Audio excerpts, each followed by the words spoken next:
let's move on to something a little less serious, right? We're going to talk about Obama. I haven't talked about Obama on stream yet, but we're going to talk about Obama.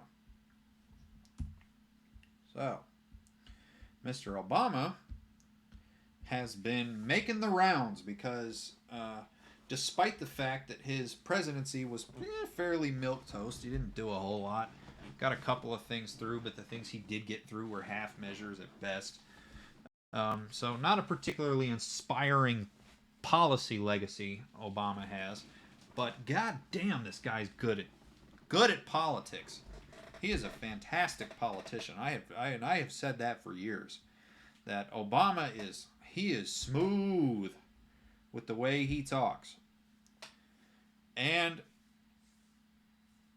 what makes him smooth is he's got a cadence, he's got a rhythm that like brings you around to being like, all right, this guy definitely knows what he's talking about. He sounds like he knows what he's talking about, as opposed to Joe Biden, who doesn't particularly sound like he knows what he's talking about. He's actually been on point more recently, but lots of times in the past, especially after his presidency, bro, it's rough.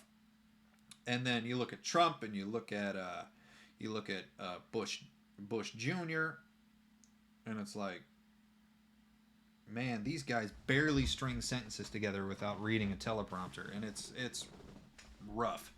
Whereas Obama, he sounds like he knows what he's talking about, and it comes from two things. It's the confidence with which he says it, and I don't mean he says it like he just, yes, this is the truth. There's a flow to it, man. He is so chill about his speeches. He knows right where he's going. He knows right how to say it. He's got jokes lined up in between it to like sort of take the edge off of everything that he's saying. And then the other half is the things that he says are fucking true. Now, he tends not to do anything about it once he gets into office, but he's not fucking lying. And this is a good descriptor of what I'm saying here. Now, you need to do it again. Because there may be a lot of issues at stake in this election, but the basic question, the fundamental question that you should be asking yourself right now is who will fight for you? Who cares about you? Who sees you? Who believes in you? That's the choice in this election. Who will fight? Who will fight for working people who are struggling to pay their bills? Listen. Inflation is a real problem right now. And by the way, it's not just here in America, it's worldwide. It's one of the legacies of the pandemic. The laws of supply and demand got messed up and wreaked havoc on supply chains. And then you have a war in Ukraine that is not only engaging in incredible cruelty towards the people of Ukraine, but it also sent energy prices through the roof. So we're seeing gas prices go up, grocery prices, and that takes a real bite out of paychecks. It hurts. But the question you should be asking is, who's actually going to do something about it? The Republicans talk a lot about it, but what is their answer? What is their economic policy? I will tell you what it is, because it's the same answer they've got for everything. They want to gut social programs, they want to cut Social Security and Medicare, and then they want to give their rich friends a tax cut. Don't boo, vote.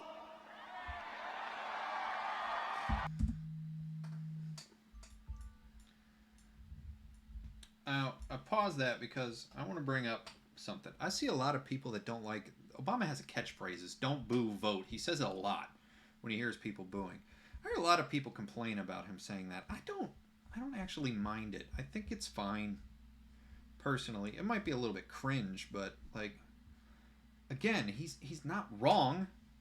Like booing, the Republicans don't care if you boo them. They never have. They never cared about their image. All they care about is getting power and holding on to it. So yeah, booing don't do shit.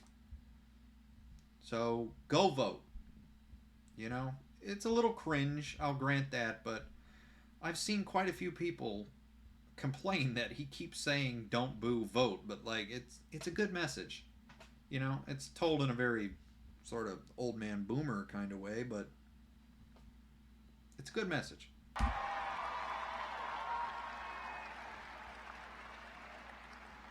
And the reason I can say with confidence that they want to cut taxes for the wealthy and for corporations is because that's their answer to everything.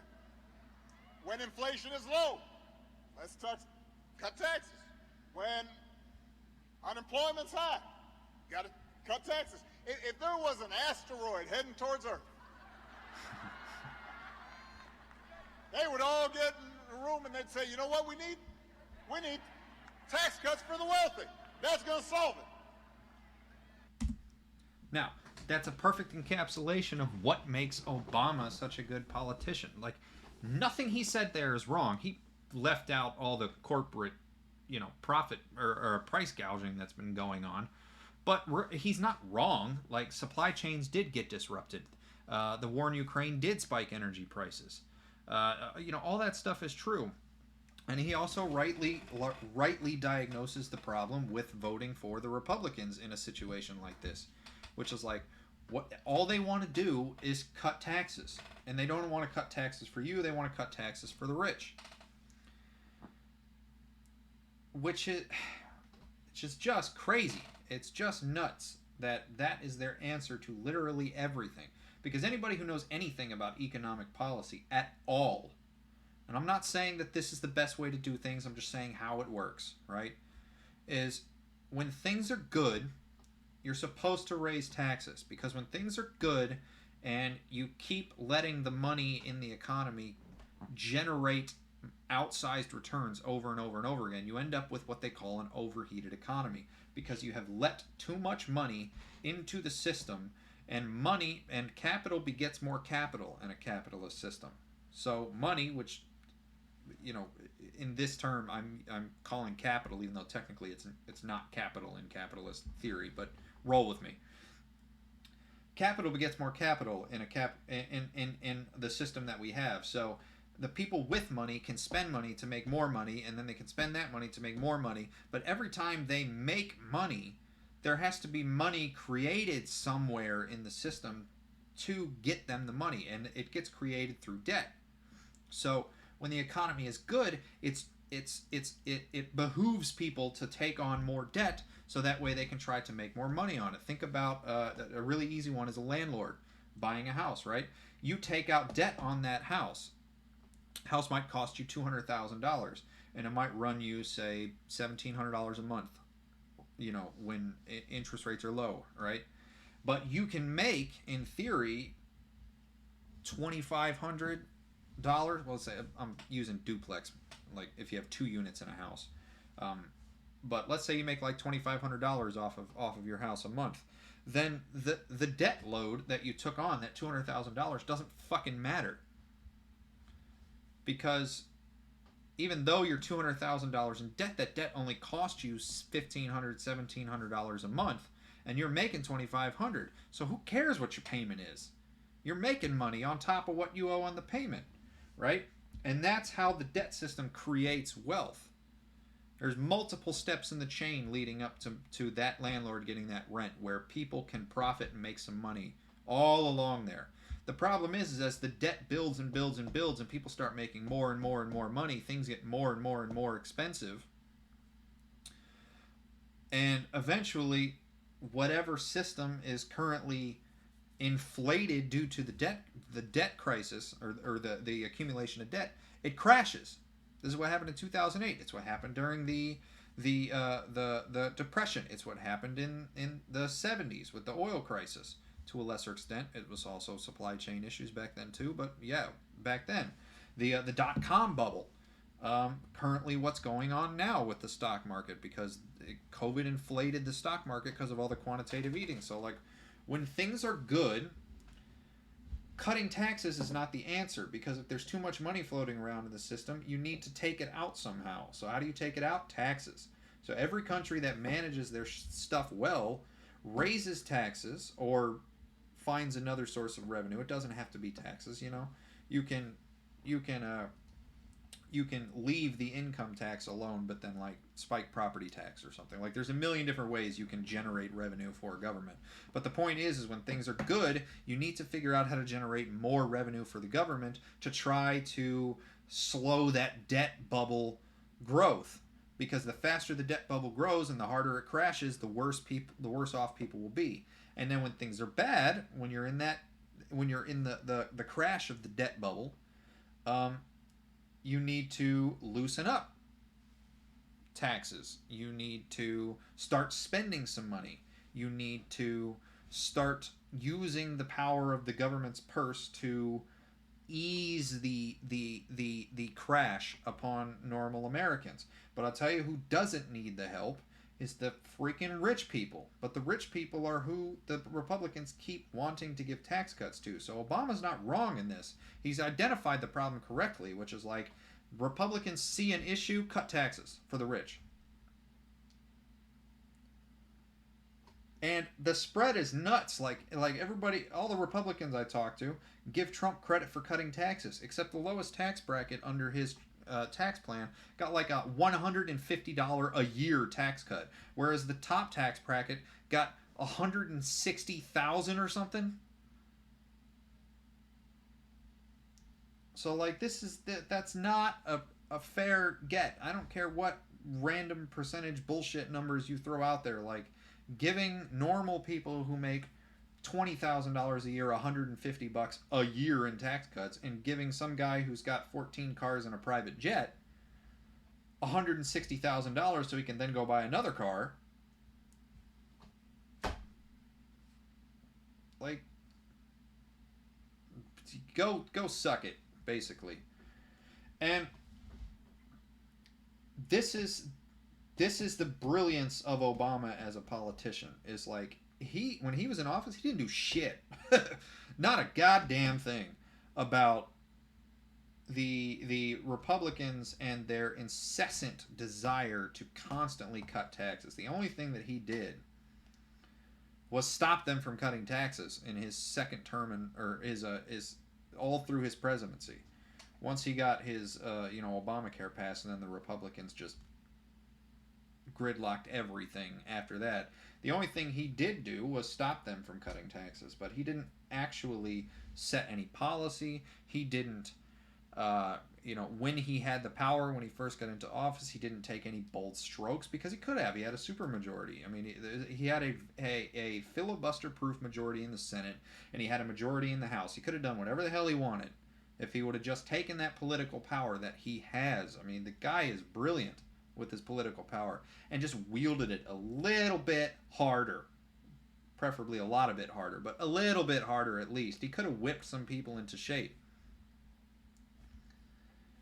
But he's got that style that nobody else can seem to match. And that is very sad because Obama's record is holding him back. His inability to do stuff is really holding back that guy's legacy. God damn. If he had the heart of Bernie Sanders and the fucking political skills that Obama has, I mean, very likely best president in the history of the world.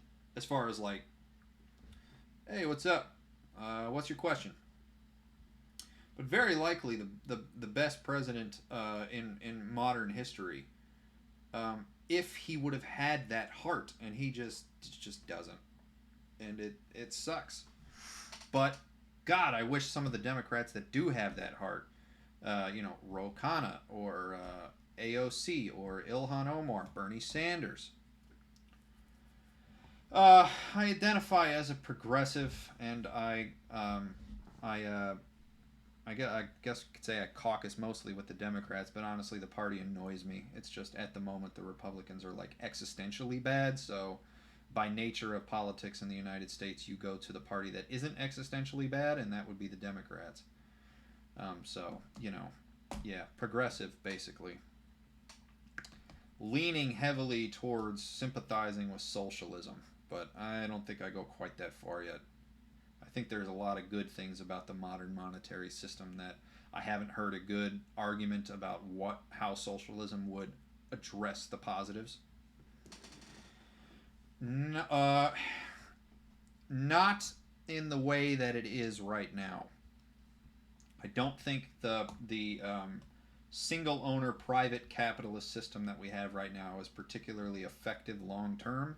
I think it will always go through these cycles of like growth happens and people's lives get better, and as jobs come along, but eventually you hit the point, which is basically where the United States is now, where your lives are not really going to get materially better because everything that was an issue back in the day isn't really an issue anymore. Life is fairly easy, but as a result, it has created different struggles that capitalism doesn't address.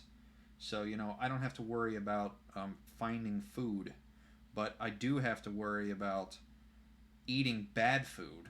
But bad food is cheaper. So if I didn't have money, I wouldn't be able to afford good food.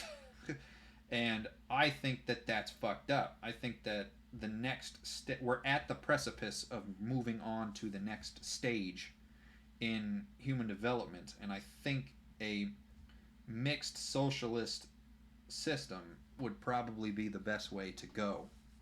Uh, because the capitalist incentive structure, where you get the spoils of, in theory, you get the spoils of your labor, even though most of the owners don't actually do much labor anymore. But that's the problem I have with capitalism. I think that the incentive of you get the spoils of your labor is a good one. It creates the drive in people to improve upon whatever little corner of the economy that they're in, provided they get the benefits of improving on that. And that's where we're at right now. It's a real uphill fight to get people to recognize that. And I haven't figured out the right language yet to bring people over to, like, look, the incentive structure of capitalism, where you get to keep the spoils of your labor, is a good structure, but allowing this capital system where you can own stuff and just the name on the piece of paper that says you own it is where all of your power comes from, even though you don't actually do much of anything, I think is fucked up. And I think we need to transition to a market socialist system where, if the steel company that I work at, right, I make way more money for the company in steel than I get paid in wages. And I think that that's a little fucked up, that I don't get to partake in a reasonable share of the profit that I produce for that company, along with everybody else that works there. And I think that the company would run a lot better if everybody involved at that company got the spoils of the profit that they got the spoils of the profit of their labor working in that steel company. But that's not going to happen as long as one guy at the top runs the bus and he's got tunnel vision like my company seems to have, and he won't make simple changes because simple changes would require a slight downtick in production while we make a little transition towards doing something different. And I think that holds true all the way across the economy. So I really don't think the traditional form of capitalism is something that I would support in any capacity, given the way the modern world is. I do hold the value that it's done a lot of good relative to where the world was before the capitalist market system came along, but I think it's run its course. I think we're at the point of where we need to turn to a new system.